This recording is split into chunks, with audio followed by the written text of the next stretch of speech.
Ok. Ai, coisa boa. Hoje, então, é dia 25 de fevereiro de 2025. É com muita alegria que a gente está começando o nosso clube de leitura da Oxitocinas, o Lectocinas. É, por que Lectocinas? Porque Clube de Lecture Oxitocinas. A gente começou a fazer a primeira leitura em francês e agora a gente está com muito ânimo de fazer o nosso, então, primeiro clube de leitura em homenagem ao nosso grande Machado de Assis. Eu sou Geisa Mourão, para quem não me conhece, muito prazer. Eu sou a idealizadora, a voluntária da Associação Oxitocinas e nós temos aqui na Suíça já há quase. A gente vai completar 9 anos esse ano, e os nossos pilares básicos, eles são o incentivo ao autoconhecimento, o suporte mútuo entre nós e a melhoria da comunicação com a gente mesmo e com o mundo. Então, tendo esses três pilares, vocês podem ver que essa atividade nossa tem tudo a ver com autoconhecimento, tem tudo a ver com o suporte que a gente dá uma para outra, um para o outro, e com a melhoria da nossa comunicação. Porque quando a gente mergulha numa leitura, a gente sai diferente, né? E é com muita alegria que eu gostaria de apresentar para vocês a Angélica Abi, que é uma colaboradora Oxitocinas e apaixonada por Machado de Assis. E eu vou passar a bola para ela. Quando vocês tiverem dúvidas, quando vocês quiserem anotar alguma coisa, deixa tudo anotado, porque a Angélica vai estar falando, apresentando diretamente entre uns 50 minutos a 1 hora. E aí, os últimos 30 minutos, a gente vai poder fazer a troca. Então, gente, nesse momento, a troca, ela é muito importante. Então, vai ser um de cada vez. Eu tenho certeza que vai ser aquela bagunça, todo mundo querendo falar ao mesmo tempo, né? Até parece, né? Às vezes as pessoas, assim, no início ficam um pouco constrangidas, mas, assim, sintam-se num ambiente seguro. Aqui ninguém está julgando ninguém. Eu nem lembro se li Machado de Assis. O que eu sou é apaixonado pela pessoa dele e agora estou me apaixonando pela leitura também. Então, eu acho que é muito importante a gente se sentir realmente num ambiente gostoso. Para eu passar a palavra para a Angélica, eu só vou pedir para que todas que estão aqui, todos que estão aqui nesse momento, que a gente possa esquecer um pouquinho o que está acontecendo lá fora, o que está no trabalho, o que está, a cozinha que tem que arrumar, o projeto que eu tenho que entregar daqui a pouquinho, para que a gente possa estar realmente presente, porque assim a gente aproveita mais. Quando criamos uma intenção clara para identificarmos e vivermos nosso melhor, inesperadas e possíveis possibilidades surgem em nosso caminho. Prestemos atenção. Então, vamos tentar criar essa intenção clara da gente estar, de nós estarmos bem inteiros aqui. Angélica, é com você, querida. Já falei muito. Tá. Então, meu nome é Angélica, eu sou uma apaixonada pelo Machado de Assis. Essa paixão não é uma paixão tão longa assim, não. Tem pouco tempo que eu me apaixonei pelo Machado de Assis. Isso aconteceu mais ou menos em 2018, 2019, quando eu estava estudando a obra do Dostoiévski, que é um grande escritor mundial. Eu comecei a pensar, mas como assim você está estudando Dostoiévski, você se interessa tanto pela literatura internacional, mas e a sua língua, né? E os grandes do seu país? Comecei pelo Machado de Assis, eh, li os livros dele em ordem cronológica, gostei demais dos romances, né? Gostei demais do que eu vi do escritor. E depois eu li algumas biografias e me apaixonei pela pessoa do Machado de Assis. Então é por isso que eu já li todos os livros dele, estou lendo, ele já publicou mais de 200 contos, já li mais de 100 e pretendo chegar ao final dos 200 contos dele e já escreveu mais de 600 crônicas, como vocês vão ver também. Ainda não comecei as crônicas, mas eu sei que eu vou terminar um dia os contos, depois passarei para as crônicas. Joia. Então vamos começar essa apresentação. Geisa, você pode começar a soltar o PowerPoint? Sim, vou colocar aqui, só um minutinho. Share. Começa com a imagem e depois você já coloca o segundo, por favor. Esse aí é o Machado. Então, depois pode passar para o outro já? Isso, perfeito. O Joaquim Maria Machado de Assis, ele nasceu no dia 21 de junho de 1839. no Rio de Janeiro. Nós temos que pensar que nessa época o Rio de Janeiro era uma cidade insalubre, uma cidade atrasada, não tinha luz elétrica ainda, era uma cidade onde proliferavam as epidemias e a população do Rio de Janeiro nessa época eram 300 pessoas. Desculpa, Uhum. 300 mil pessoas e a Sim, maioria eram escravos. O Machado de Assis, exato. os avós dele nasceram e morreram escravos. O pai dele foi alforriado. O pai dele era um pintor de paredes. O pai dele era o Francisco José de Assis, um pintor de paredes. Se casou com a lavadeira portuguesa Maria Leopoldina. A Maria Leopoldina, ela era alfabetizada. Então, tudo leva a crer que ele foi alfabetizado pela mãe. Ele não teve oportunidades. Vocês estão vendo aí, ó, ele foi, tá escrito, né? Ele vendeu balas para sobreviver, ele foi engraxate. Eles eram paupérrimos. Ele não teve condições de frequentar a escola. Então ele foi, alfabetizado pela mãe. Quando ele tinha 10 anos de idade, a mãe morreu e quando ele tinha 15 anos de idade, o pai se casou com uma doceira chamada Dona Maria Inês. O Machado de Assis, ele é um autodidata. Ele aprendeu latim com um padre, ele foi coroinha também. Ele aprendeu latim com um padre, ele aprendeu francês sozinho e o inglês sozinho também. Existem biógrafos que dizem que ele aprendeu o francês com uma certa Madame Galot, uma dona de uma padaria no Rio de Janeiro, mas pesquisas já foram feitas e provaram que essa senhora nem existiu. Então, ele é um autodidata, ele aprendeu o francês sozinho. Ele pôde melhorar o francês dele e o inglês dele também. Quando ele tinha 15 anos de idade, ele trabalhou como tipógrafo na gráfica o autor do Memórias de um Sargento de Milícia. O nome dele é Manuel Antônio de Almeida. Esse livro é maravilhoso, esse livro Memórias de um Sargento de Milícias, muito bom. Quando ele trabalhou na gráfica desse autor, ele pôde melhorar ainda mais o francês e o inglês dele. Já falei que ele não teve formação, está escrito aí, né, que ele casou-se com a dona Ana Carolina Augusta, quando ele, em 1869. A Carolina, ela era 4 anos mais velha que ele. Na época, isso era raro, né? Já era raro brancos casarem com negros, né? E ainda ela era mais velha que ele. O Machado de Assis, você pode passar para o próximo, Geisa? Eu quero falar de dois grandes, né, críticos literários que falam do Machado de Assis. O primeiro é o Otto Maria Carpo. Pula para o próximo, Geise, depois a gente volta para esse, tá? O Otto Maria Carpo é uma das pessoas mais inteligentes que pisaram nessa terra. E ele classifica, ele tem uma categoria, dentro do estudo dele de crítica literária, ele tem uma categoria que ele criou que chama Twice Born.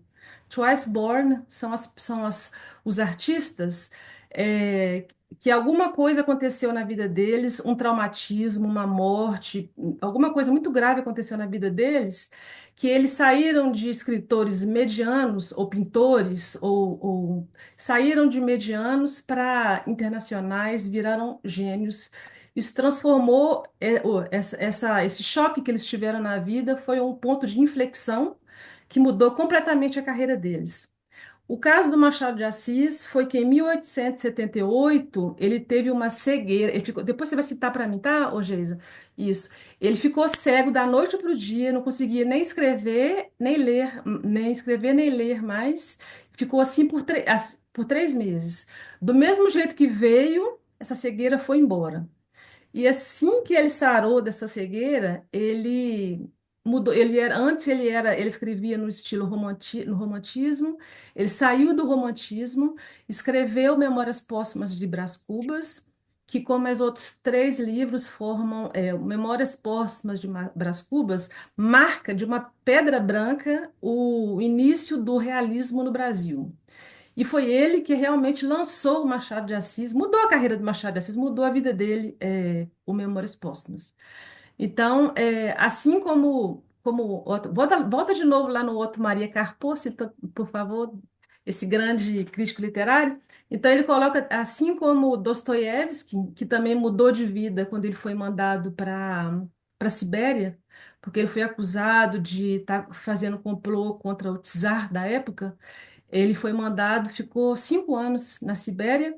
Quando ele saiu de lá, ele prometeu mudar o destino do país dele e ele conseguiu. Ele virou o escritor que ele é por causa desse choque que ele teve, né? Então ele coloca esses artistas assim, como a definição que ele coloca é de Twice Born. Tem um outro crítico literário também, só mais vou terminar, Geisa, esse Harold Bloom, ele é especialista em Shakespeare. Ele mais esqueci o nome dele agora, um outro francês, são as duas grandes cabeças do mundo. Quem quiser estudar Shakespeare tem que passar por eles. Eles são incontornáveis, tem que passar por eles para você estudar Shakespeare. Aliás, eu li uns livros dele quando eu estava estudando Shakespeare. Ele fala, o Haroldo Bloom é outro crítico literário, ele fala que o Machado de Assis, para ele, é uma espécie de gênio. Agora, a Geisa vai voltar na outra citação no anterior, porque está explicando como que a cegueira. Eu achei essa definição desse professor de São Paulo, explicando como que isso mudou o Machado de Assis. E eu falei, vou colocar aqui, porque isso explica muito bem como que essa cegueira dele foi um ponto de inflexão e que ele deixou de ser um autor, um escritor mediano, para virar o monstro, monstro sagrado que ele virou. Você pode ler para nós, Jason? Claro, A Cegueira de Machado, 1878.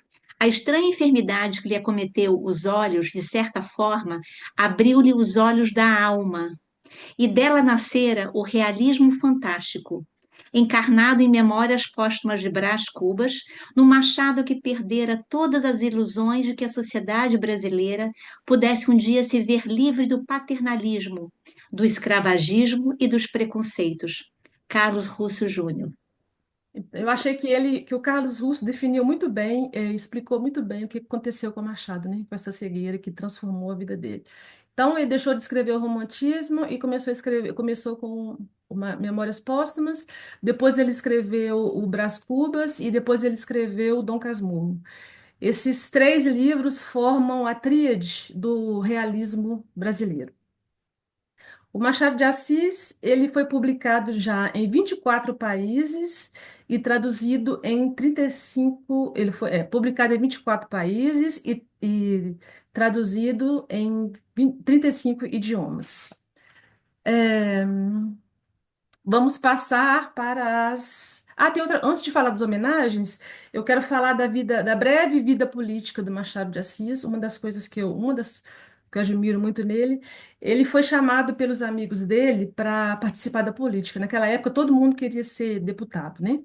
E ele se inscreveu na política, se candidatou para ser deputado. Deputado, E ele saiu de lá, ele não ganhou, mas antes mesmo de concorrer às eleições, ele saiu porque ele ficou assim tão desgostoso, porque ele percebeu que as pessoas que se inscreviam na política, para participar da política, todos tinham os seus projetos próprios, as suas ideias próprias. Ninguém estava pensando no povo, nas pessoas. Todo mundo tem seu projetinho próprio para si mesmo ou para os seus amigos. Então, assim, ele ficou muito decepcionado. E ele falou com seus amigos dele: nunca mais me chame para participar disso, eu não quero. Ele ficou muito desgostoso da política. É, é, Vamos continuar, né? A obra do Machado de Assis, para quem conhece Machado de Assis, vai perceber a obra dele é restrita ao Rio de Janeiro, só se passa no Rio de Janeiro. E muitas pessoas criticavam ele por isso, né? Porque ele só ficava falando da corte, do Rio de Janeiro, e ele respondia que ele não estava interessado em lugares diferentes, porque o que interessava para ele era as pessoas e a alma humana. E o ser humano é o mesmo em qualquer lugar, então ele poderia muito bem ficar no Rio de Janeiro, ele não estava interessado em falar das pessoas em outros lugares do mundo, em outros estados, em outras cidades. Uma das características da escrita do Machado de Assis como não sei se vocês notaram lá quando eu falo do que tudo que ele fez, não falei disso, que o Machado de Assis era, desculpem, jornalista, Ele escreveu crônicas, ele escreveu poesias, 10 peças de teatro ele escreveu. Que mais que ele fez? Tanta coisa que ele fez. E várias outras coisas. Ele gostava muito de teatro. E na obra dele, ele usa duas técnicas muito fortes do teatro, que é a primeira técnica que ele usa é a técnica do palco reduzido. A estratégia de palco reduzido é uma estratégia onde ele coloca, as obras dele têm poucos personagens. Não é como Dostoiévski, Shakespeare, que tem 30, 40, vários personagens. Não, ele pouquíssimos personagens, tanto nos livros quanto nos contos. E essa estratégia se chama a estratégia do palco reduzido, onde ele coloca os personagens dele lá dentro e vai como se, numa espécie de uma lupa, ele vai estudando, mostrando as características de cada um, como que eles interagem entre si. E uma outra estratégia também que ele tirou do teatro é a estratégia da quebra da quarta parede. O que que é isso? No teatro tem a cena, né? Tem o cenário, onde aquelas três paredes do cenário, onde os atores ficam encenando lá e trabalhando, fazendo os papéis deles e tal. A quarta parede é o público. E o que que o Machado fez? Nessa época tinha uma escola de literatura que estava quebrando a quarta parede, e o Machado de Assis fez parte disso. A quebra da quarta parede quer dizer quando o autor dialoga com o leitor, entendeu?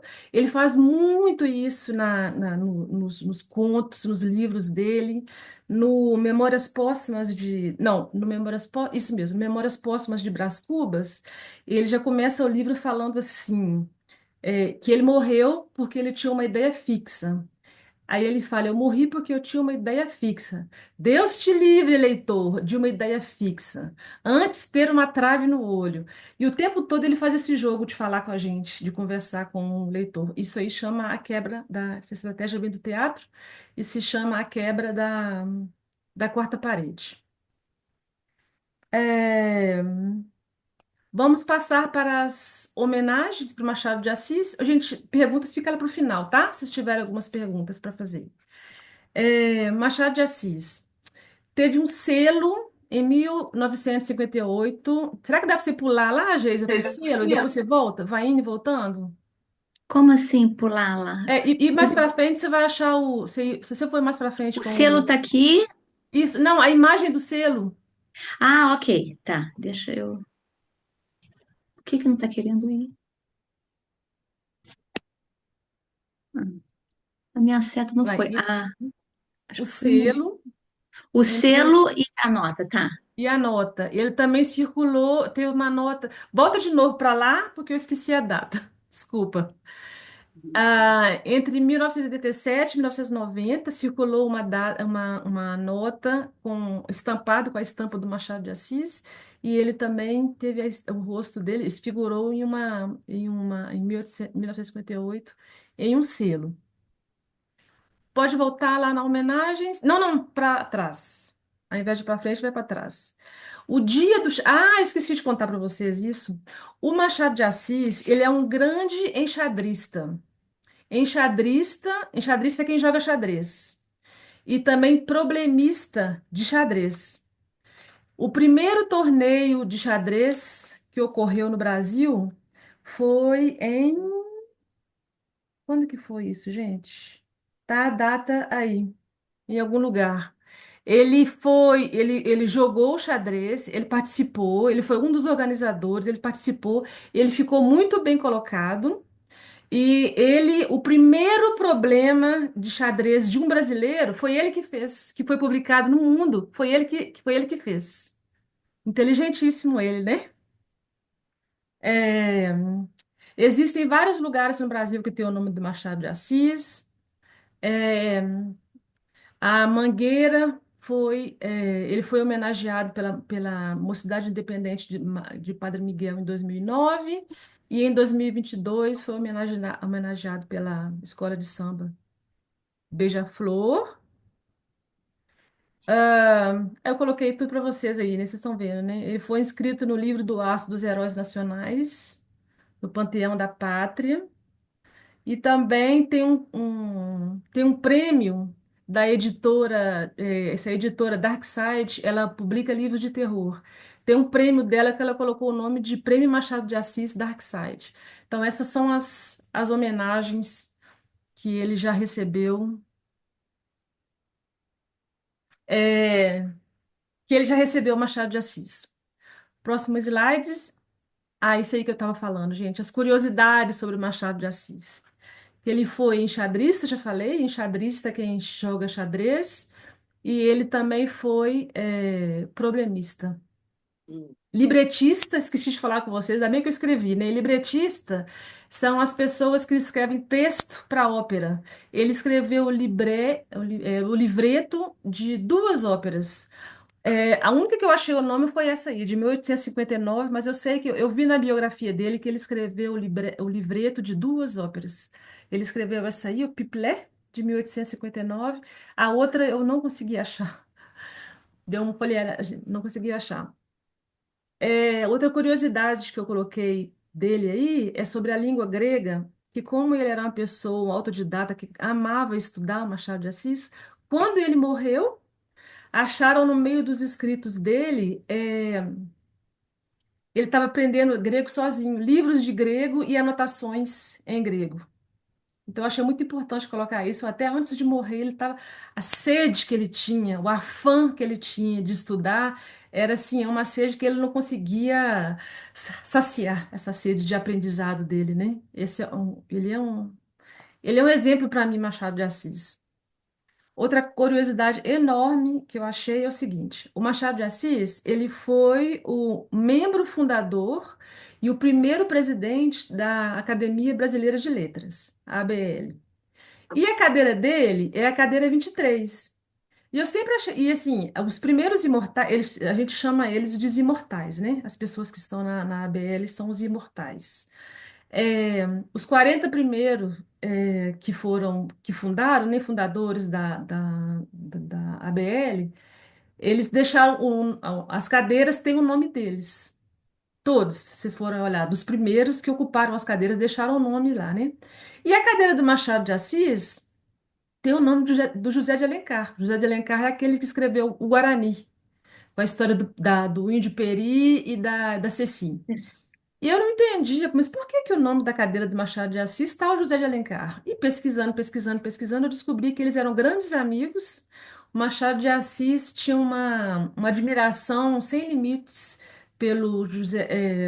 por ele, e como ele tinha morrido quase 20 anos antes, ele decidiu colocar o nome da cadeira do Machado de Assis, é José de Alencar. É por isso que quando a gente vai lá, mas cadê o nome da cadeira Machado de Assis? A cadeira 23 está com o nome José de Alencar. E foi difícil eu entender isso, porque quando a gente entra no site da Academia Brasileira de Letras, eles não está explicado. Eles só falam assim, cadeira 23 era do Machado de Assis, cadeira de José de Alencar. Você não entende muito a conexão.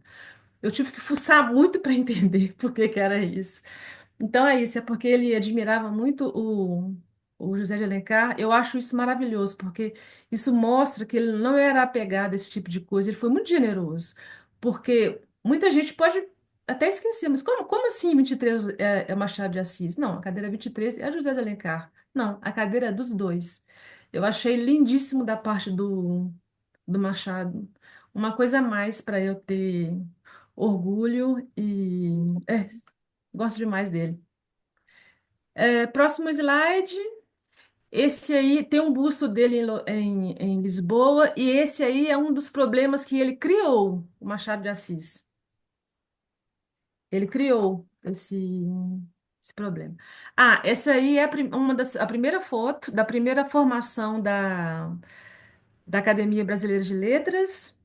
E eu vou falar com vocês o nome que eu anotei aqui em algum lugar, o nome das pessoas que estão em pé e o nome das pessoas que estão sentadas.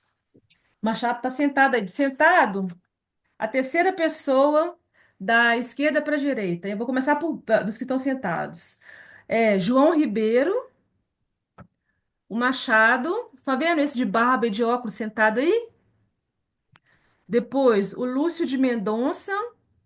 E o último é o Silva Ramos. Estou falando sentado, vem da esquerda para a direita.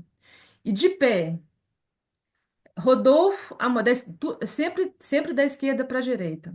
É, Rodolfo Amoedo, Arthur Azevedo, Inglês de Souza, Olavo Bilac, José Veríssimo, Bandeira, Filinto de Almeida, Guimarães Passos, Valentim Magalhães, Bernardelli, Rodrigo Otávio e Peixoto. Pronto. Eu esqueci de contar para vocês que o Dia do Xadrez Fluminense é comemorado no dia 21 de junho, que é o dia do aniversário do nascimento do Machado de Assis. Tá? Eu vou ficar, porque eu vou falando as coisas, eu vou lembrando, eu vou nesse vai e vem, nesse vai e vem. Se ficar alguma coisa que não ficar clara, vocês me falem. Mas eu também prefiro fazer assim. Eu não gosto de narrativas lineares. Eu gosto mais de ir e voltar. Mas se vocês ficar alguma coisa, se ficar para trás, vocês me falam que eu explico depois, tá bom? É, eu achei aqui o primeiro campeonato de xadrez no Brasil foi realizado em 1880. E como o Machado é apaixonado pelo jogo, ele participou, e eu falei também que ele foi o primeiro problema publicado por um brasileiro, foi o do Machado. É, eu coloquei isso aqui agora, os contos. Eu que tenho uma grande justiça que eu acho que o Machado é vítima. Muitas pessoas dizem que o Machado de Assis ele se ausentou do debate político que estava acontecendo na época da escravidão no Brasil, ele sendo mestiço, né, que ele se ausentou do debate. E as pessoas que falam isso são pessoas que não conhecem a obra do Machado de Assis.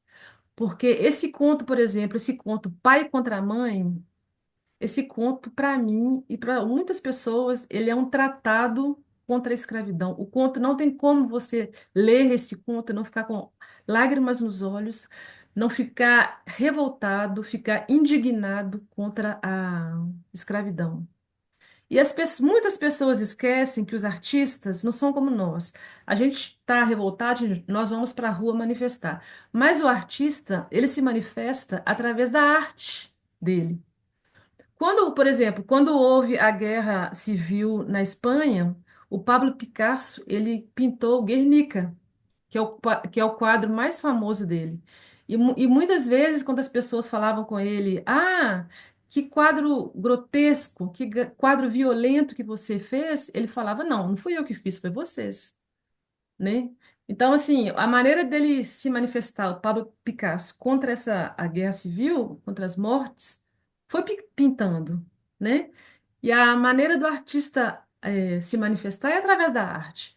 Então, o Machado, esperávamos o quê do Machado de Assis? Que ele fosse para as ruas? Claro que não.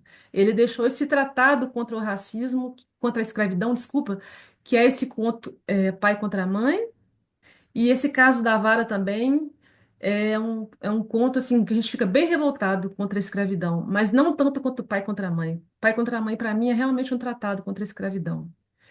E esse terceiro conto, Opinião Pública, é um conto. Ele tinha admiração muito grande pelo imperador Dom Pedro II, mas ele reconhecia também os defeitos do imperador.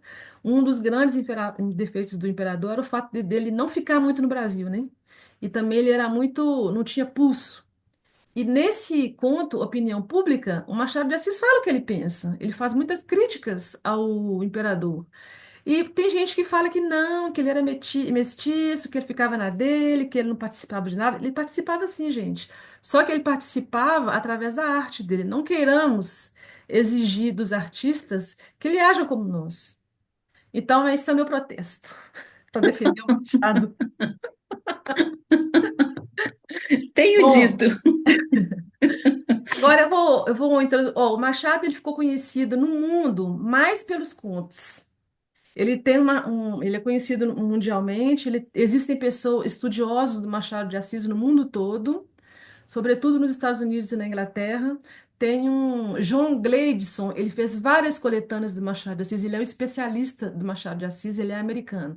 Mas tem cadeiras na Inglaterra também, pessoas que são especialistas nele. Mas ele é muito mais conhecido pelos contos. Então, eu vou introduzir para vocês aqui hoje um conto dele que é o maior, o conto mais conhecido dele, é o conto que tem mais personagem e é o mais longo. Normalmente, os contos do Machado têm 7, 8, estourando 9 páginas. O Alienista tem 80 páginas. É o conto mais longo dele. Então, primeiro eu vou contar a história rapidinho, fazer um resumo, e depois eu vou fazer uma análise. Tá bom? A história é o seguinte. Então, eu esqueci de contar que o alienista pegou o Machado numa época muito boa. Ele já tinha 10 anos de casado com a Carolina, com a dona Carolina. Ele tinha acabado de lançar o Memórias Póstumas, que foi um estrondoso sucesso. Então, era uma fase muito boa do Machado, meu querido Machado. A história é o seguinte. O doutor Bacamarte, fez os estudos dele de medicina em Portugal e depois ele decidiu voltar para o Brasil. Ele tinha 34 anos na época. E ele, voltando para o Brasil, ele não foi para a corte, para o Rio de Janeiro. Ele decidiu ir para uma cidadezinha chamada Itaguaí, que fica a 70 quilômetros do Rio de Janeiro. E essa cidade, ela existe. Para quem é do Rio de Janeiro, ela existe realmente, essa cidade. Então ele foi para Itaguaí e depois, 6 anos depois, morando nessa cidade, ele decidiu se casar e escolheu uma viúva de 25 anos chamada Dona Evarista de Costa e Mascarenhas. Todo mundo achou meio estranho ele escolher essa senhora porque ela não era, para a época, né? Ela não era nova, já era viúva, ela não era simpática, ela não era bonita e ela não tinha amigos. Mas o doutor Bacamarte, ele fala o seguinte, que para um homem de ciências como ele, era muito melhor se casar com uma mulher que não era bonita, que tinha pouco atrativos físicos, porque, eu vou citá-lo, hein? Porque assim ele não corria o risco de negligenciar a ciência na contemplação exclusiva e vulgar da sua esposa. Então, assim, ele preferiu a mulher feia porque ele ia perder tempo com ela. Porque o importante para ele era a ciência, né? Então, e o mais importante para ele é que, apesar dela ser feia, não ser simpática, não ter amigos, ele fez os cálculos dele lá, matemáticos, ele fez os testes dele com ela, e ele viu que ela poderia dar filhos para ele robustos e fortes. E casou com ela, tentou, tentou, tentou, não conseguiram ter filhos.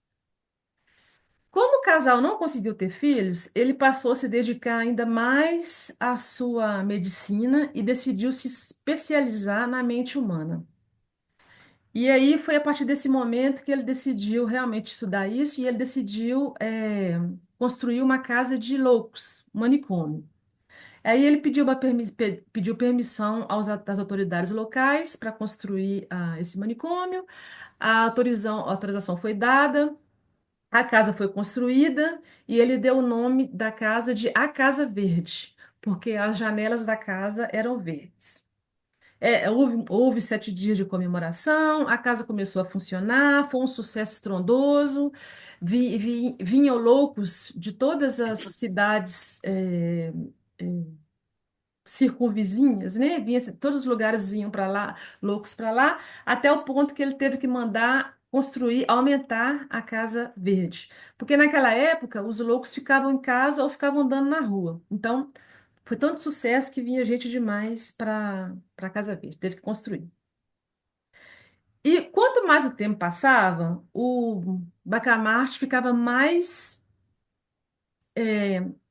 enfiado, né, na ciência dele, passou um tempo que ele não dormia mais, ele não comia mais, e aí ele começou a ver a loucura em tudo. E começou também, nessa aí, ele começou a ampliar as categorias de loucos, porque no começo ele pega só realmente dementes mentais, mas depois ele começa a pegar as pessoas que ele acha que é a pessoa snob, a pessoa chata, a pessoa ridícula, a pessoa que se veste mal. Isso aí foi só aumentando as categorias de loucos para ele. Até que chega um ponto que as pessoas ficam revoltadas, porque ele começa a colocar muita gente na Casa Verde. Chega um momento, gente, que ele coloca 80%, no livro está escrito assim, no conto, né? Quatro quintos da população estão na Casa Verde. Quer dizer, 80% da população. E aí vai acontecer uma revolta popular, as pessoas vão falar, não, mas ele está abusando demais, e a revolta popular ficou conhecida como a revolta dos canjicas.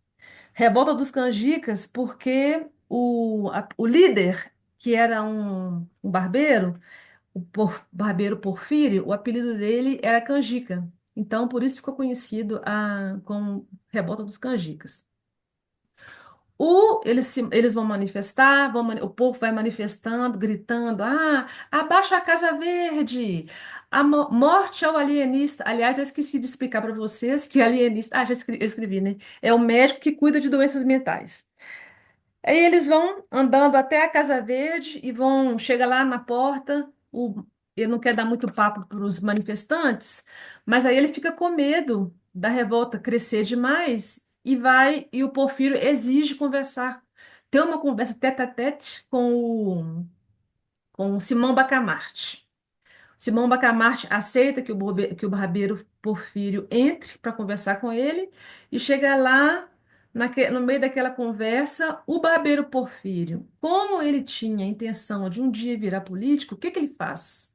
Ao invés de confrontar o doutor Bacamarte, ele abandonou o grito de guerra dele, abandonou os colegas dele e fala com o doutor Bacamarte: vamos nos unir, não vamos brigar, não, vamos nos unir, que o povo saberá, nos obedecer. Traiu a causa, né? Traiu a causa. Mas, no meio dessa conversa aí, doutor Bacamarte, com o barbeiro Porfírio, o líder dos revoltados, o doutor Bacamarte, que era muito inteligente, nessa conversa com o Porfírio, ele consegue mapear o núcleo duro dos manifestantes, porque toda rebelião e toda revolta sempre tem os líderes, né? E ele, conversando com o Porfírio, ele viu que os líderes eram umas 30 pessoas. Eles eram mais de 300, mas os líderes mesmo que estavam atiçando as pessoas eram só 30. Conversando, conversa vai, ele percebeu o que que era, falou com o Porfírio: tudo bem, eu vou me unir a você. Assim que o Porfírio foi embora, doutor Bacamarte foi lá, mandou prender o Porfírio e mandou prender as cabeças do movimento. Colocou todos na Casa Verde. Vocês estão vendo que a Casa Verde não para de encher, né, gente? Até que chegou, depois dessa revolta, o poder dele ficou. Foi aí que ele colocou 80% da população na cadeia. Desculpa, na cadeia não, na Casa Verde. E foi passando o tempo, ele chegou um momento, um dia ele acordou e ele falou o seguinte: que ele chegou à conclusão que o certo era as pessoas, que o lógico e natural era o desequilíbrio das faculdades mentais. O que quer dizer isso? Ele chegou à conclusão que o certo era você ser louco e o errado era você ser pessoa normal. O que que ele faz? Solta os 80 que estava preso e prende os 20% que estavam soltos, porque o certo era ser as pessoas que são magnânimas, que são gentis, que têm equilíbrio, elas é que tinham que ficar presas, porque elas é que estavam erradas, elas que são loucas. E nesse lote aí, né, de pessoas que vão presas, ele pega as pessoas. O primeiro detido foi um vereador local, o doutor Galvão, que era o único político que não era corrupto na cidade. Ele prende o padre, porque o padre era o único que teve bom senso o tempo todo, e ele também prende a esposa de um amigo dele, que ela sempre foi honesta e coerente. Como essa nova teoria dele dizia que as pessoas que eram gentis, que eram honestas, que eram equilibradas e que eram loucas, passa mais um tempo, ele fica pensando e ele pensa, gente, se na verdade as pessoas que têm valores, que são equilibradas, que têm qualidades, equilíbrio moral e mental, é que são as pessoas que são loucas, eu reúno todas essas qualidades, então sou eu que tenho que ficar preso. Ele solta todo mundo, se prende na Casa Verde, onde ele morre 17 meses depois. Aí acaba o conto. Então, Ele fez o que fez, né? Esse conto, na verdade, eu vou passar para análise agora. Esse conto, quando ele foi escrito, era uma época em que a psiquiatria tinha se institucionalizado no Brasil. O primeiro hospital psiquiátrico, hospício, né, chegou no Brasil em 1852 e havia muitos abusos. Tratamento de choque, prendendo qualquer pessoa, qualquer coisinha estava colocando as pessoas lá.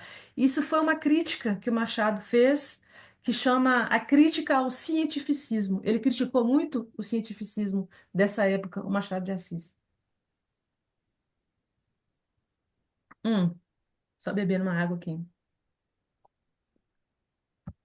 Eu vou pedir para a Geisa ler o primeiro. Ah, eu vou começar por essa citação para para analisar o conto, e eu tenho que falar uma coisa com vocês que é muito importante.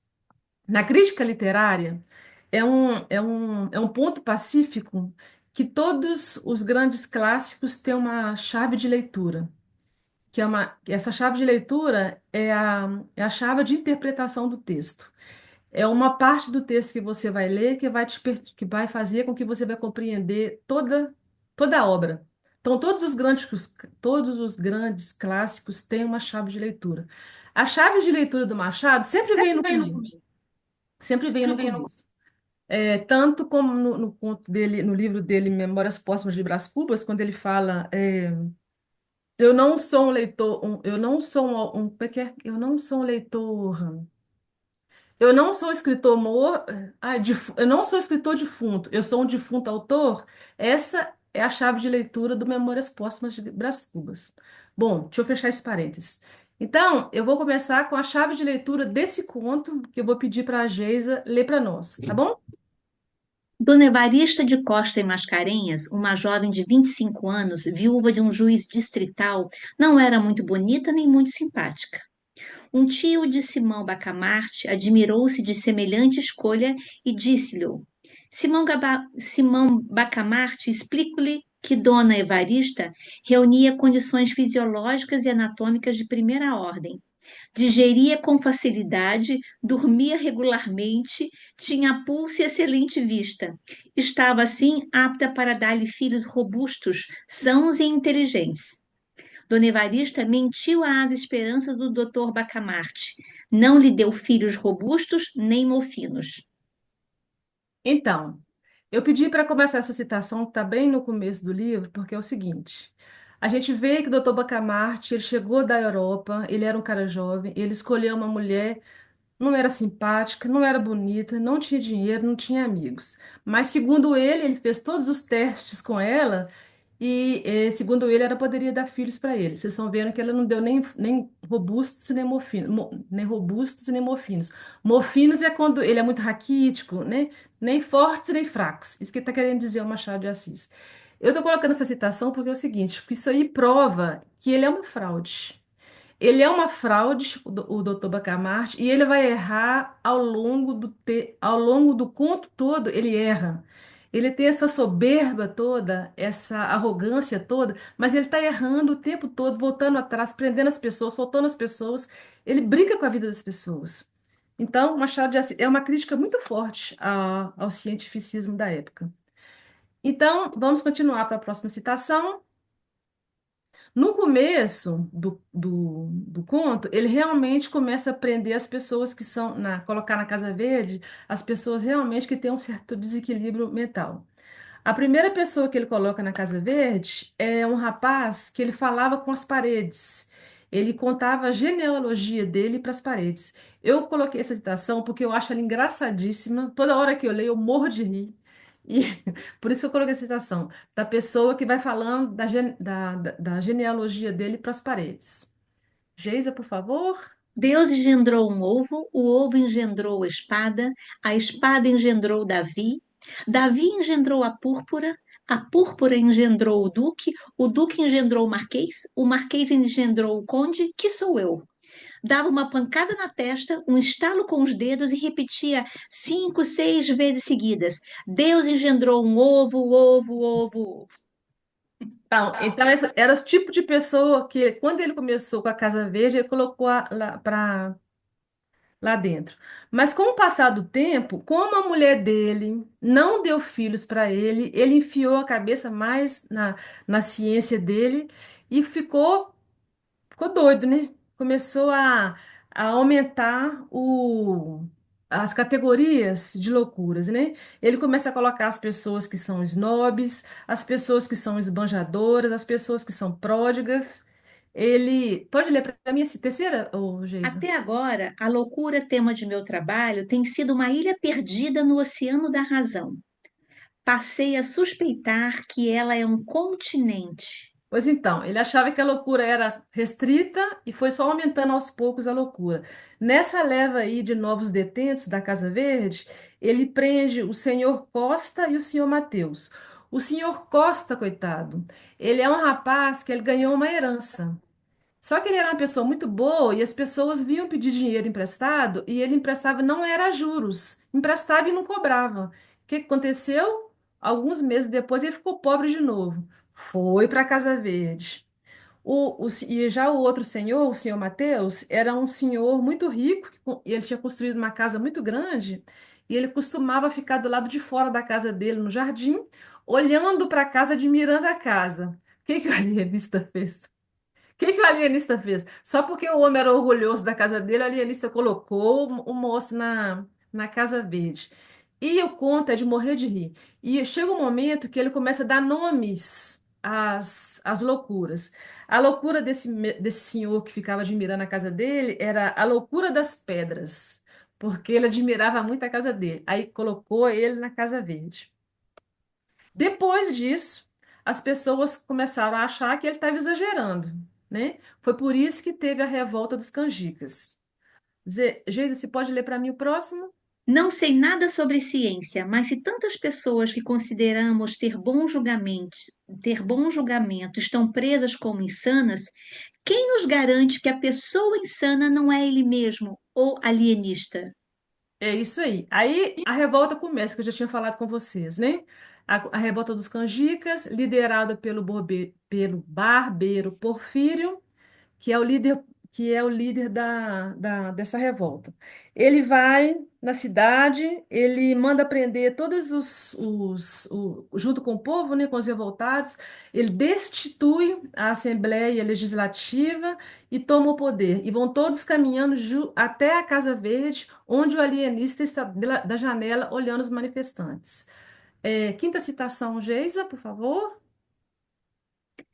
Prezados senhores, a ciência é um assunto sério e deve ser tratada com seriedade. Como alienista, não tenho que responder a ninguém por minhas decisões, exceto a Deus e aos meus mestres. Se vocês querem corrigir nossa organização de um ponto de vista administrativo, estou pronto para ouvir. Mas se seu objetivo é que eu me desaprove, vocês estão perdendo tempo. Eu poderia convidar um certo número de vocês, mandatados pelos outros, para virem comigo ver os pacientes em suas celas, mas vou me abster de fazê-lo, pois isso significaria dar-lhes um relato do meu sistema, o que não posso permitir que leigos ou rebeldes façam. Pois então, o doutor Bacamarte, ele disse que a ciência é um assunto sério, né? É um assunto indiscutível, ele não pode discutir com as pessoas, né? Ele é irrefutável. Ele é o poder da ciência, né? Materializado no seu diploma de médico. Ninguém pode discutir, ele é que tem razão, ele é que está certo. E nessa aí, depois dele, quando ele fala isso, o Porfírio exige conversar com ele em particular. E é nesse momento que ele começa a conversar que os dois começam a conversar separados do povo, que sobe a ganância no barbeiro Porfírio. Quando ele vê esse poder político na mão dele, nesse povo confiando nele, ele abandona o próprio grito de guerra, aquilo que eu falei, né? Morte ao alienista, abaixo a Casa Verde. Ele abandonou o grito de guerra dele, traiu os manifestantes e pede para o alienista se unir a ele, porque ele quer ser prefeito da cidade. Próxima citação, Geisa, por favor. Foi nesse momento decisivo que o barbeiro sentiu nascer dentro dele a ambição do poder. Pareceu-lhe então que, destruindo a Casa Verde, reduzindo a nada a influência do alienista, ele seria capaz de assumir o controle dentro da Câmara Municipal, impor-se às autoridades e tornar-se senhor de Itaguaí. Porfírio disse: pensando bem em um assunto tão delicado, o nosso governo não pode, nem deve e não deseja privar-se da assistência de Vossa Senhoria. Tudo o que peço é que encontremos uma forma de satisfazer a população. Vamos nos unir e o povo saberá obedecer. Pois é, vocês estão vendo aí, né, gente? Como que. Quem nunca viu isso? Um líder que trai o seu próprio povo, né? Bom.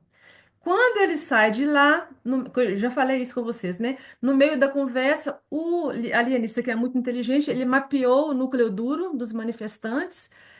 Assim que o Porfírio sai de lá, o alienista manda os emissários dele prender tanto o barbeiro Porfírio como os 10 outros que eram o núcleo duro da manifestação, da revolta.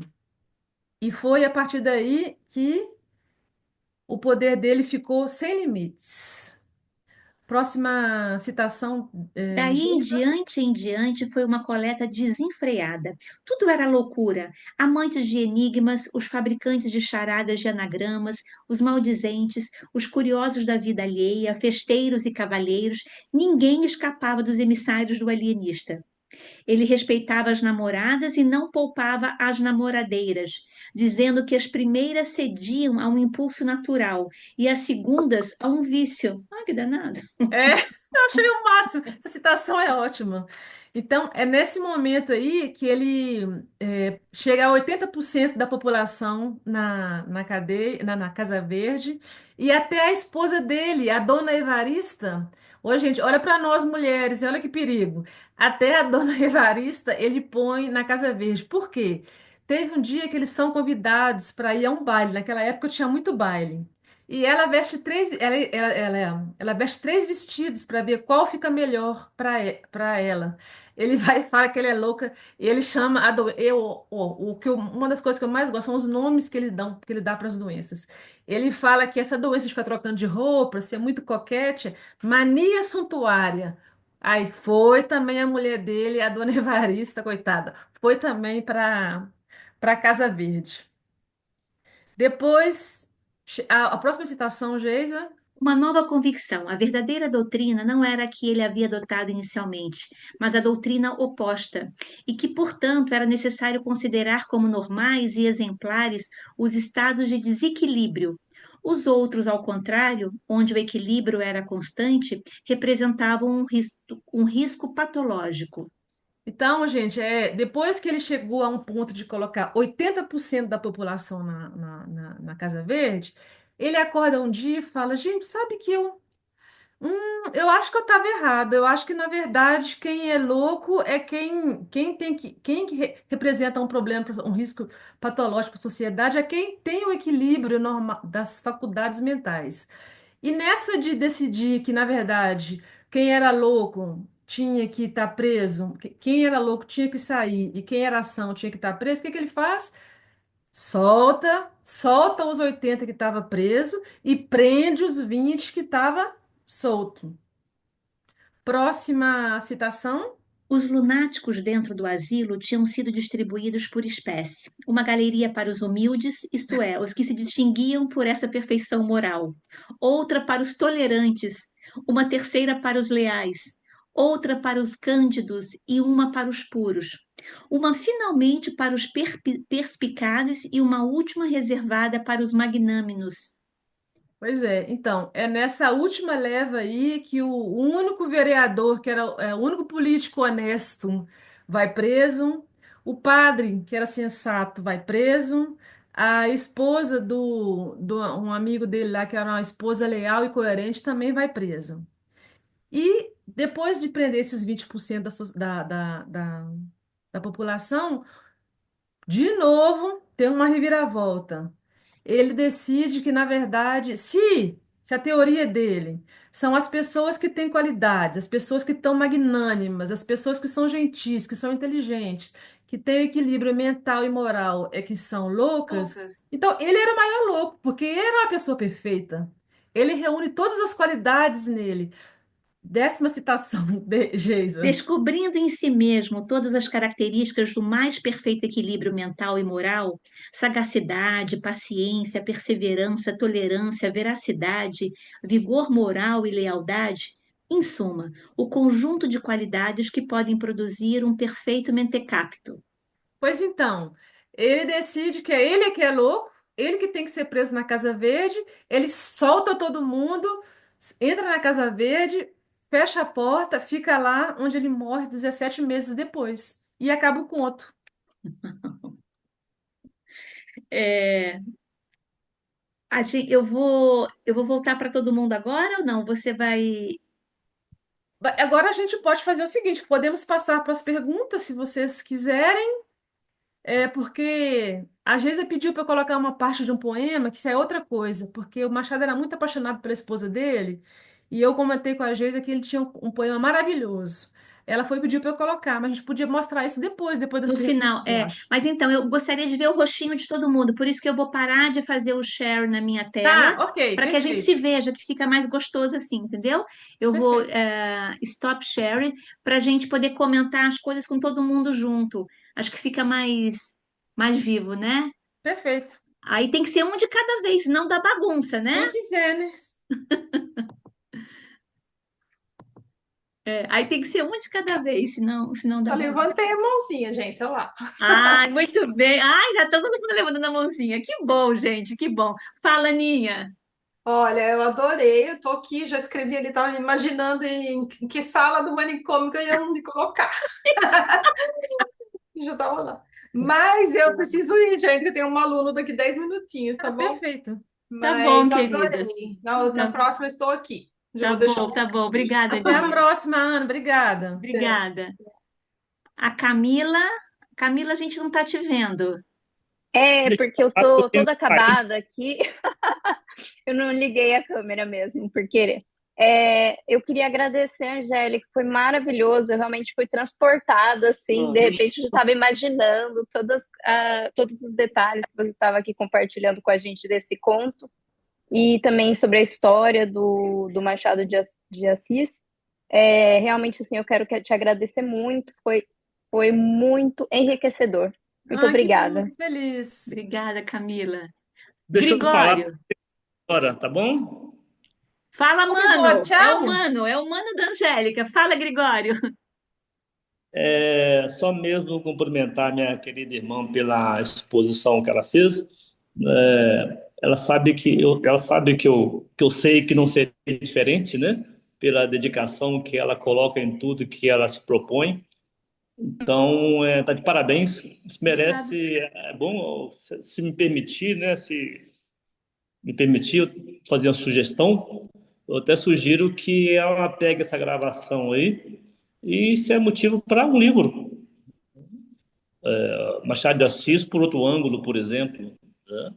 E tem essa sugestão. Então, está de parabéns, tanto a senhora Geisa Obrigada, pela, Gregório. pela iniciativa e também a expositora pelo brilhantismo, pela profundidade da exposição. Olha para nossa expositora aqui. Cadê ela? E informações que eu tenho certeza que mesmo aquele que possa conhecer Machado de Assis no nível alto, mesmo assim aproveitou 100% da fala dela. Parabéns, viu, Rogério? Obrigada, Gregório. Obrigada, Tenho querido. reunião agora às 17 horas, tá bom? Tá, Corre Tchau, lá. tchau. obrigada, Obrigada, tchau. Gregório. Prazer, querido. Vai bem. Por isso também que eu não vou fazer a pergunta, né? Porque se eu fizesse a pergunta, mas saísse, com certeza eu seria um dos candidatos à Casa Verde. É isso mesmo. É isso aí. Então não faça. Obrigada, Gregório. Bom trabalho. Bom trabalho. Obrigada. A Mauri, é você. Você que levantou a mão. Então, boa tarde, todas, todos. Só dizer que eu achei interessante, viu, Angélica, né? É, como diria Gregório, né? Poderia ser diferente, pela sua dedicação. Mas eu fiquei só pensando assim, na relação disso com o livro do Saramago, né? Que eu acabo de estava relendo, lendo e relendo aqui, ensaio sobre a cegueira, né? Quando você fala da cegueira do Machado de Assis, né? Fiquei pensando em que momento que isso pode um ter a ver com o outro. Lógico que não, porque são tempos diferentes, né? Mas eu falei, nossa, mas realmente como. Porque ele mudou a perspectiva de uma mulher lá, né? Da mulher do médico, no caso, do livro lá.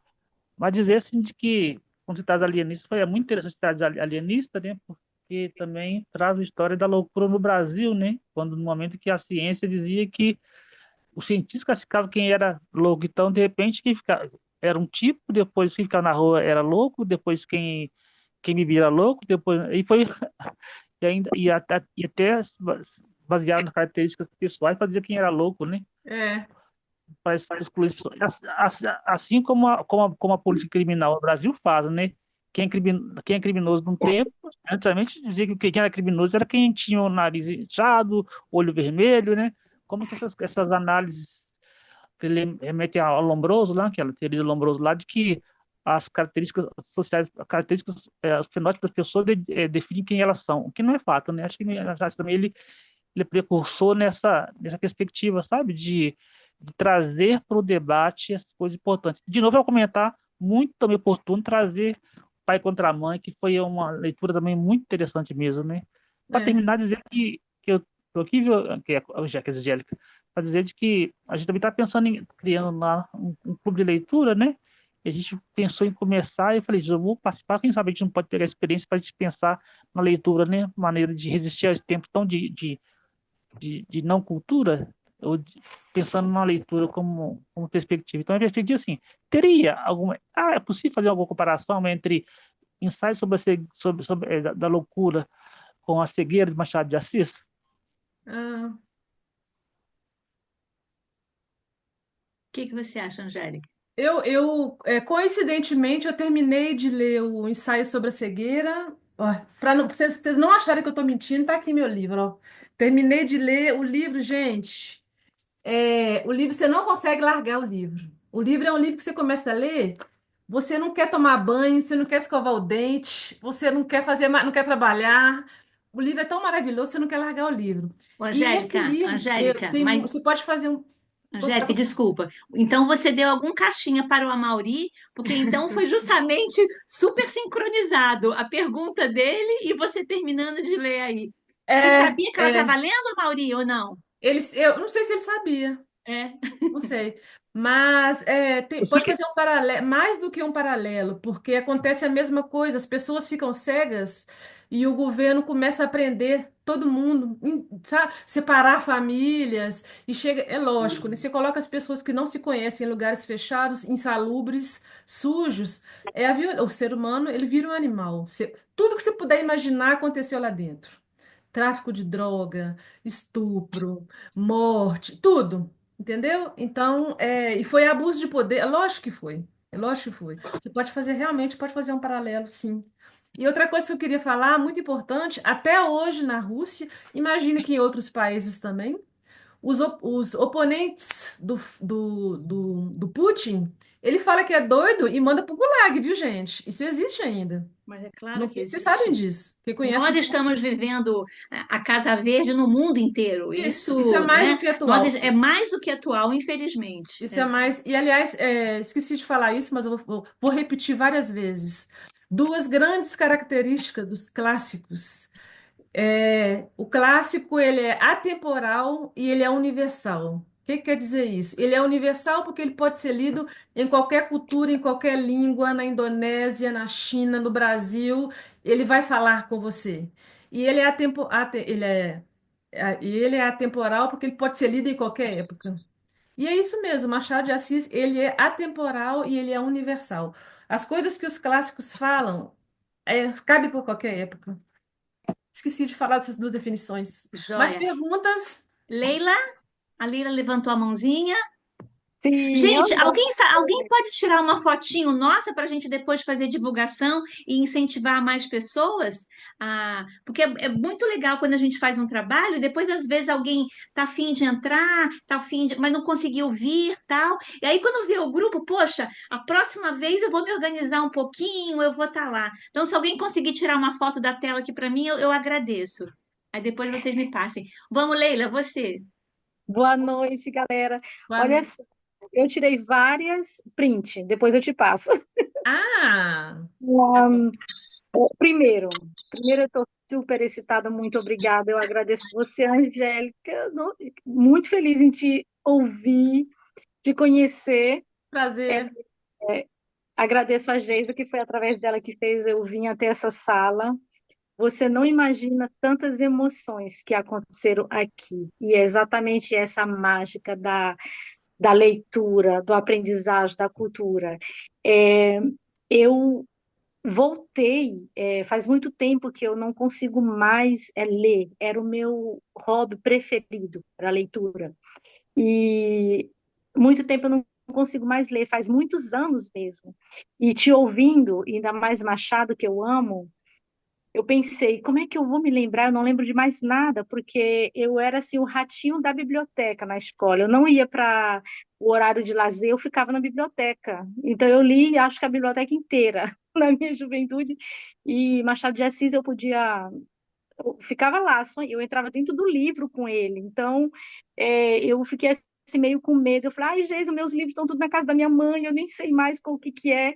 Nossa, você começou a falar do alienista, eu me vi novamente lá, foi maravilhoso. Eu fiz assim, sinceramente, obrigada. Eu fiz, Oh, Ai, prazer. Leila, passei. obrigada. Obrigada por esse depoimento, porque assim, inicialmente algumas pessoas podem pensar, o que que uma associação na Suíça, oxitocinas, que dá apoio a mulheres tem a ver com literatura?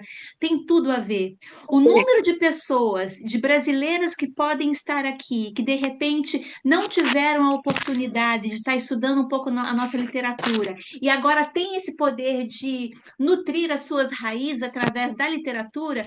Gente, isso não tem preço. Isso não tem Verdade, preço. Isso não verdade. tem preço. Obrigada. Agora é o Evaristo que está aí. Que bom, Evaristo. Cadê ele? Tá aqui. Tá sem som. Coloca somzinho para você. A gente não tá. Peraí. Você tem que clicar no seu microfone para você poder falar. Você tá sem som.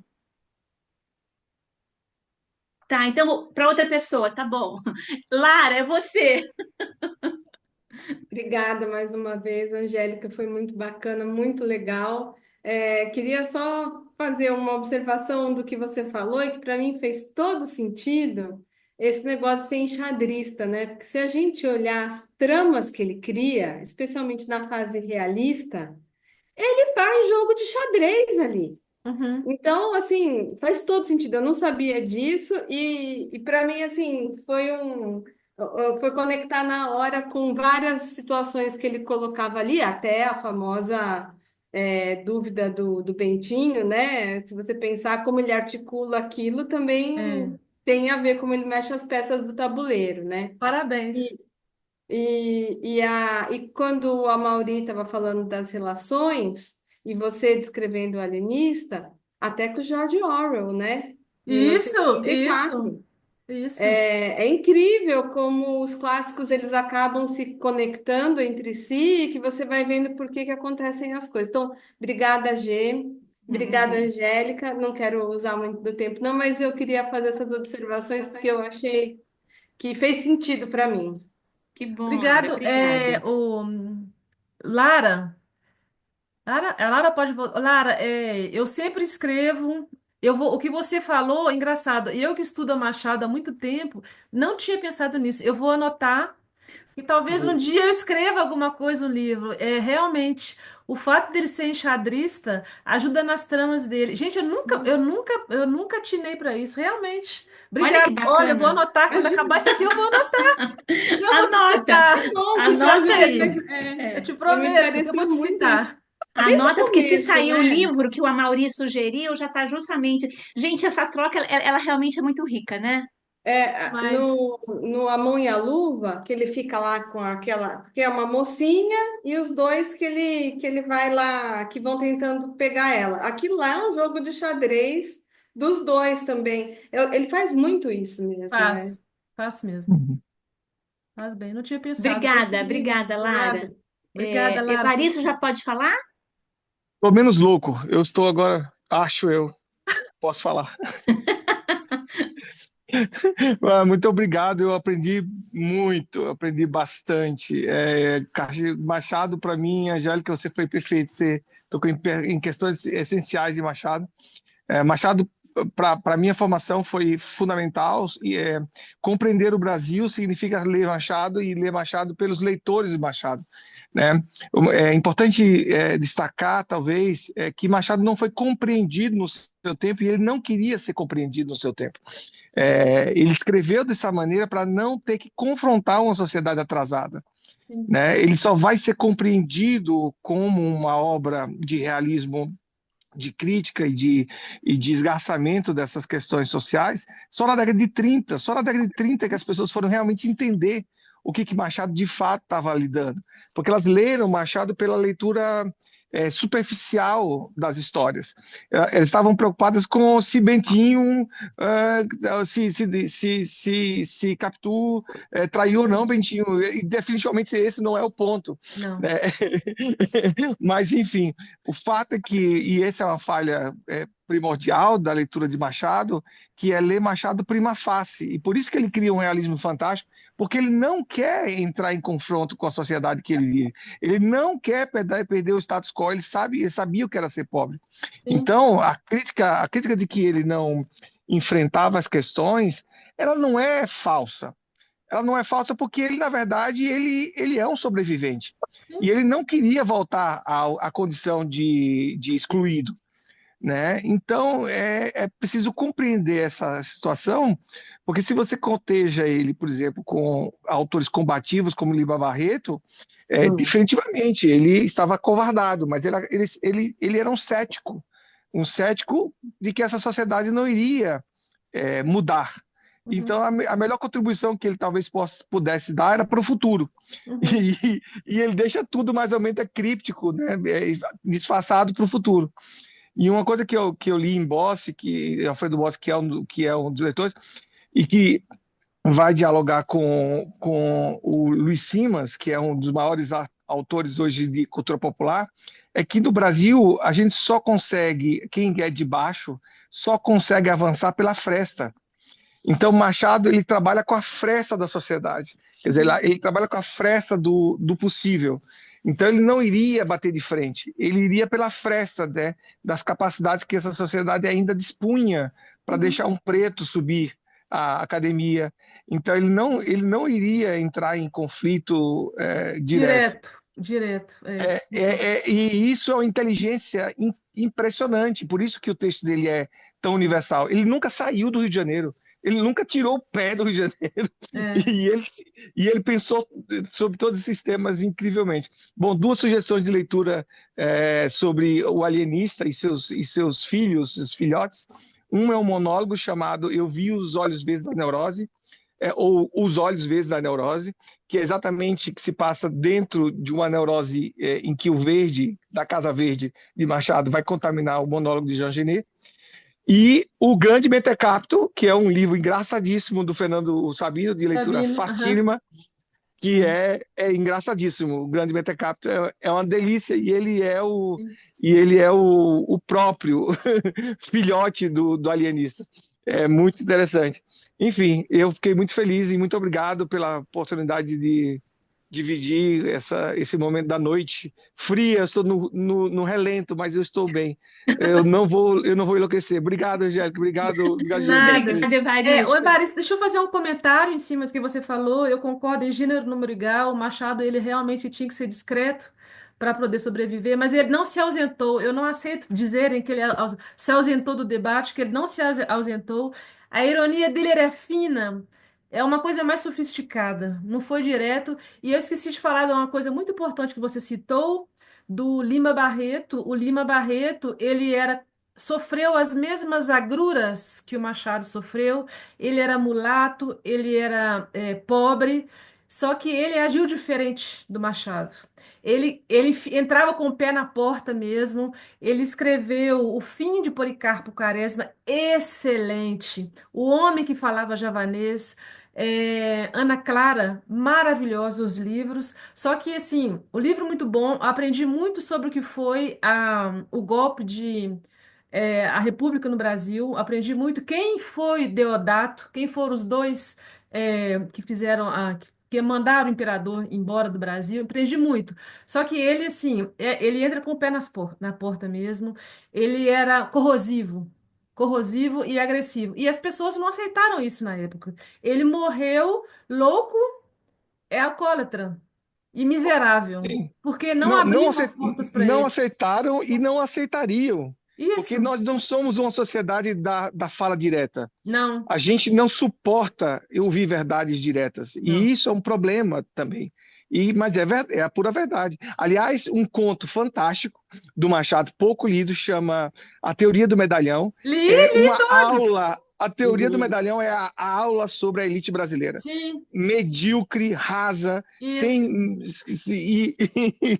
E o pai ensinando o filho a ser medíocre. A ser assim. A Exatamente. inversão de valores, né? A inversão de valores na Casa Verde, por exemplo, é o que a gente vê então aí. É. É, gente, obrigada, Evaristo. Obrigada, Evaristo. Eu gostaria de pedir um favor para vocês. Se vocês tiverem Instagram, se vocês puderem estar depois comentando lá, porque é muito legal para as pessoas. Vamos usar as redes ao nosso favor, não vamos deixar as redes nos usarem. Então, vamos divulgar coisa de valor, né? Vamos divulgar, principalmente quem está aqui na Suíça, coloca, se for importante, né? Coloca lá. Quem está no Brasil, faz um comentário lá, porque incentiva outras pessoas a também participarem, a também lerem. A primeira coisa que eu vou fazer saindo daqui, eu quero procurar O Pai contra a Mãe, eu quero ler esse conto, Ah, já estou marcando aqui. Então, isso é muito legal. Mesmo que a gente não seja expertos em Machado de Assis, é você ter esse desejo de se aprofundar e você, mediante o que você já viveu, fazer as suas interpretações, né? Isso é muito legal.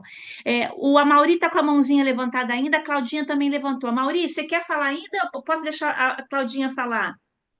Claudinha, você, depois se a Mauri quiser. Acho que ele Eu, po- esqueceu de eu desligar, posso tá? só, eu posso só dizer uma coisa. Geise, pessoal, vou ter que sair, não tô me sentindo bem. Ah, Tá bom, querida. ruim, eu Espero que você tô, melhore. Fica, tô com fica, fica, fica muita. tranquila, tá? Tá bom, eu vou ter que Fica... sair. Desculpa mesmo. Um beijo, querida. Beijo, Um beijo, um beijo. beijo. Tchau.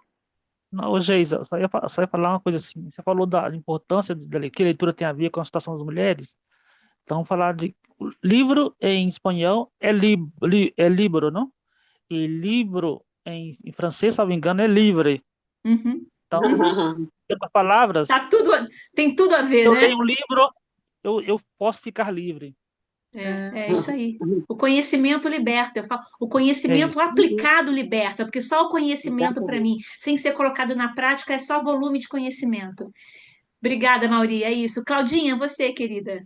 É que eu estava ouvindo o Evaristo falar e eu lembro daquela live que nós fizemos, que vocês fizeram, sobre a língua portuguesa, da importância de nós que estamos fora, né, que estamos já distantes da nossa língua portuguesa, já para mim há tantos anos também, e, e isso me fez justamente pensar na.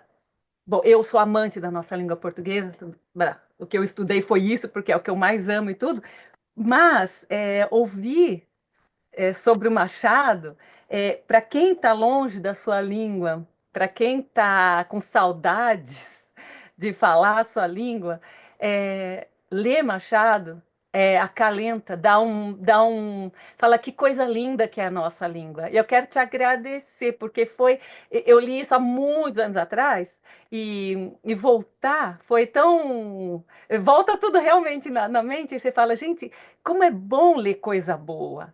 A gente está em contato com tanto lixo na Sim. internet, tanta porcaria realmente, que quando você pega um tempo, nem que seja, sei lá, 15 minutos por dia, e vai ler uma coisa desse conteúdo, dessa qualidade, você se apaixona de novo, ou se reapaixona pela tua própria língua. E você trouxe isso pra gente, dá vontade, ó. A gente está nutrindo a alma, mas é isso aí, é isso aí. Por isso a importância do boca a boca, para a gente mostrar a importância. Porque às vezes as pessoas estão vivendo aqui no modo tão automático também, como no Brasil, né?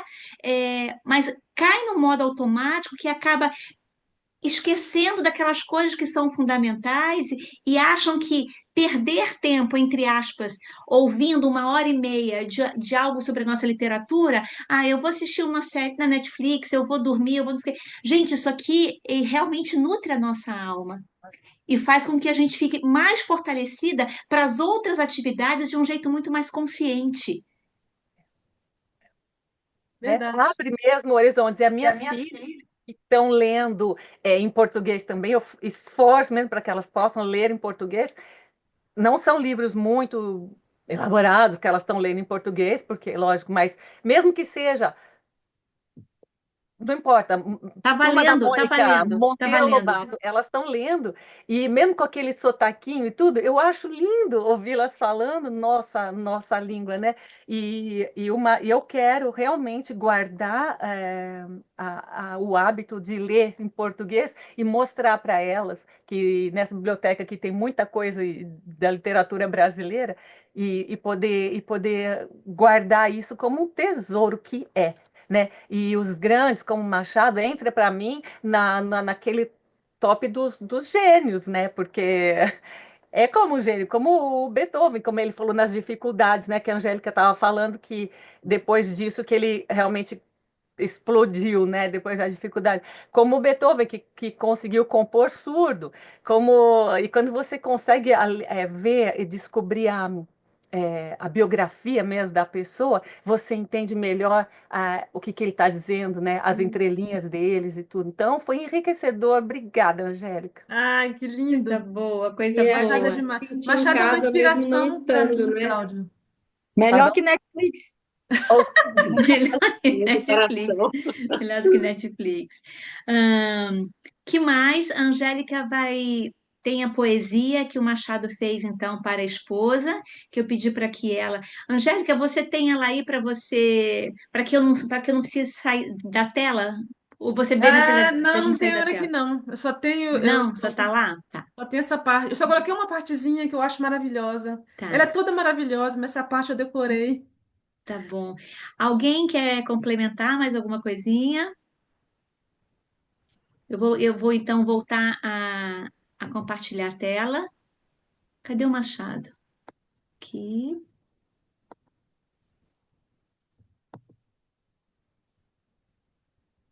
Voltamos. O Machado, eu falei com vocês, eles eram apaixonadíssimos um pelo outro. Ela por ele e ele por ela. Ela ajudou ele muito nesses 3 meses que ele ficou, em 1878, que ele ficou cego por 3 meses. Ele saiu de lá, saiu da cegueira, ele ditou para Carolina o Memórias Póstumas de Brás Cubas. Ela ajudou ele, ela foi um grande apoio para ele, Machado de Assis. E quando ela morreu, ele escreveu um soneto para ela. Eu devia ter colocado ele todo, mas eu coloquei a parte que eu decorei, que eu acho lindíssima, quando ele fala: Trago-te flores, restos arrancados da terra que nos viu passar unidos, e ora mortos nos deixa separados. Nos deixa e separados. Eu acho lindíssimo esse poema que ele escreveu para a esposa amada dele, que foi um. E pouco tempo depois que ela morreu, ele morreu também. O Machado, ele era epilético, ele era franzino, mulato no Brasil escravocrata. Ele conseguiu vencer todos os obstáculos e se transformou no que ele se transformou. Quando ele tinha as crises dele, ela colocava um pedaço de pau na boca dele para a língua não se enrolar. Quando ela morreu, não tinha mais ninguém para fazer isso para ele. As pessoas nem sabiam como que ela cuidava dele, né? Ele desenvolveu um câncer na boca e ele morreu por causa desse câncer na boca. Entendeu? Então, assim, ela foi muito importante para a vida dele. Pouco tempo depois ele morreu, porque os cuidados dela, a amada dele não estava mais lá. Eu acho que a vida não valia mais a pena também para ele. E Quanto também os tempo ele ficou cuidados, sozinho, porque se André? ela, se ela não colocasse isso na língua dele, ele poderia se enrolar e morrer sufocado, né? E as pessoas que cuidavam dele não sabiam disso. Então, muito bonito o amor deles, dos dois. Quanto tempo ele ficou sozinho, Angélica? Ela morreu Ele ficou uns muito quatro, tempo. uns quatro, foi logo depois, uns 3, 4 anos depois que ela morreu, ele morreu também. Ó, ele morreu também, Tá. não Mas viveu ficou muito um tempo. tempinho sozinho ainda, né? É. É.